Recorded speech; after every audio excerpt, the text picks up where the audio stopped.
राजौरी के बुढ़ाल गांव में रहस्यमय तरीके से मौत का सिलसिला जारी है और ये रहस्यमय मौतों की गुत्थी सुलझने का नाम नहीं ले रही है। कल देर शाम एक और बच्ची जो अस्पताल में एडमिट थी उसने दम तोड़ दिया है और उसके बाद मौत का आंकड़ा बढ़कर अब 17 पहुंच गया है। पिछले 40 दिनों में एक के बाद एक 17 लोगों ने अपनी जान गंवाई है, जिसमें एक ही परिवार के 7 लोग भी शामिल हैं। इसमें 3 साल से बच्ची से लेकर और 70 साल की बुजुर्ग महिला तक जो है वो इस रहस्यमय बीमारी की भेंट चढ़ गई हैं। तमाम तरीके की टीमें इस समय राजौरी के उस बुढ़ाल गांव पहुंची हुई हैं। तमाम तरीके के साइंटिस्ट वहां पहुंचे हैं ताकि इस बात को लेकर पता लगाया जा सके कि आखिरकार इन मौतों के पीछे रहस्यमय बीमारी जो छिपी हुई है, किन कारणों से लोग जो है अपनी जान गंवा रहे हैं। इसी बीच केंद्र की तरफ से भी, केंद्रीय गृह मंत्रालय की तरफ से भी एक जो टीम का गठन किया गया है, जिसमें तमाम अलग अलग मिनिस्ट्री के लोगों को शामिल किया गया है, जिसमें फूड एंड सप्लाई डिपार्टमेंट है, एनिमल हस्बेंड्री है, एग्रीकल्चर मिनिस्ट्री है,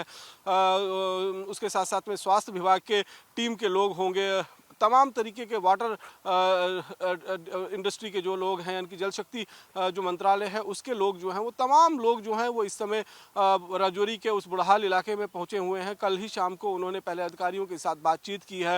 राज्य सरकार जो है वो लगातार इस बात को लेकर पता करने की कोशिश कर रही है, इसी को लेकर क्या कोई साजिश तो नहीं है। इसको लेकर एक बाकायदी सिट यानी कि स्पेशल इन्वेस्टिगेशन टीम का भी गठन किया गया था ताकि पता लगाया जा सके। अब एक तरफ साइंटिस्ट जो जो अलग अलग लेबोरेटरी से आए हैं वो पता लगाने की कोशिश कर रहे हैं, वहीं दूसरी तरफ इंटर मिनिस्ट्रियल टीम का गठन जो केंद्र सरकार की तरफ से, गृह मंत्रालय की तरफ से किया गया है, वो उस इलाके में पहुंचकर पता लगाने की कोशिश कर रही है। साथ ही साथ में जो पुलिस है वो भी पैरेलल जांच कर रही है, ये पता लगाने के लिए कि क्या कोई साजिश तो नहीं है। हालांकि एक बावली है वहां पर, पानी की बावली, जिस पर संदेह जो है वो गहरा रहा है, लेकिन स्वास्थ्य विभाग ने पहले ही कहा है कि किसी भी तरीके की ये महामारी नहीं है, कोई एपिडेमिक नहीं है, क्योंकि अगर ये कोई महामारी होती तो पिछले 40 दिनों में ये वायरस जो है वो ज़्यादा फैलता। इसलिए ये वायरस से मौतें नहीं हो रही हैं। हालांकि ये ज़रूर है कि जो व्यक्ति मरता है उसके नर्वस सिस्टम के अंदर टॉक्सिन जो है वो बड़े पैमाने पर जनरेट होता है। अब ये न्यूरोटॉक्सिन किस तरीके, किस वजह से जनरेट हो रहा है,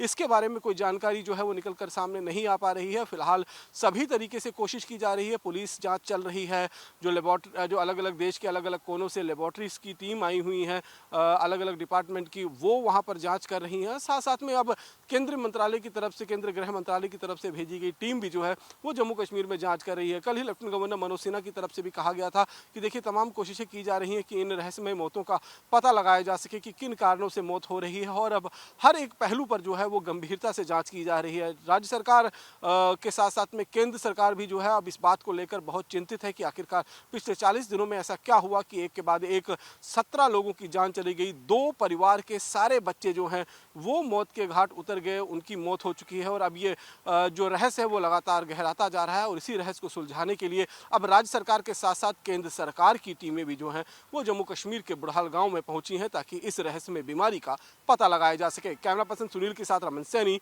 इंडिया डेली, जम्मू।